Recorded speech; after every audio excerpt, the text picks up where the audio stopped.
que la verdad es que es muy difícil hablar de este libro, no sé cómo recomendarlo bien.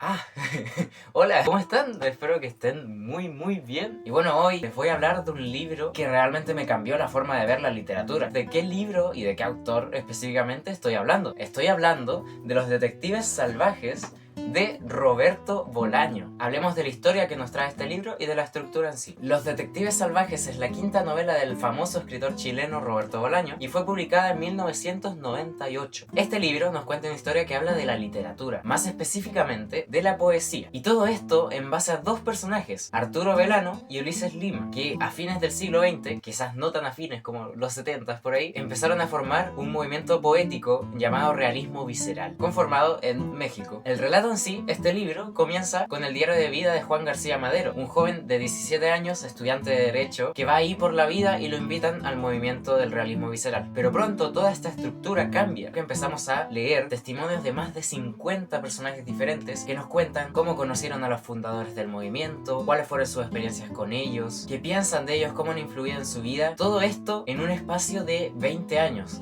O sea, en este libro recorremos desde 1975 hasta 1996. ¿Se imaginan ustedes poder ver el relato de vida de dos personas a lo largo de 20 años, sus influencias en la literatura, en la poesía, en las personas que los rodean? Y todo esto en un solo libro. Esto tiene Los Detectives Salvajes. Esta es la historia de Arturo Belano y Ulises Lima, que van por la vida en busca de una persona llamada Cesárea Tinajero, mujer del que se perdió el rastro hace muchísimo tiempo y a quien consideran clave para el realismo visceral, un nuevo estilo de poesía. Para hablar también del autor, don Roberto Bolaño, es necesario decir que esta novela es de ficción, claro, pero tiene muchísimos elementos autobiográficos de la misma vida de Roberto Bolaño. ¿Esto por qué? Porque en este libro se habla del realismo visceral y si uno investiga un poco se va a dar cuenta de que eso se relaciona mucho con el infrarrealismo, un movimiento poético fundado en México en el siglo XX por Roberto Bolaño y Mario Santiago Papasquiaro. Ellos se proponían, y cito textual, volarle la tapa de los sesos a la cultura oficial. Con esto se tiene que este libro es un homenaje a ese movimiento. Entonces, después de toda esta información, ¿por qué recomiendo este libro? Me preguntarán ustedes. Y yo les voy a decir porque es una experiencia de vida. Al reunir tantos testimonios, tantos personajes, cada uno con tantas cosas que decir, este libro termina no solo hablando de la literatura, sino que termina hablando de la vida misma, de los propósitos que cada uno se forma a lo largo de los años, de las amistades, de la soledad, del amor y hasta de la muerte. Sin duda, en este libro se encuentra una obra maestra de la literatura contemporánea. ¿Hasta qué punto la literatura puede reflejar la vida humana? Acá encontrarás una obra de diversos géneros, quizás hasta es una obra inclasificable, a la cual si le das el tiempo necesario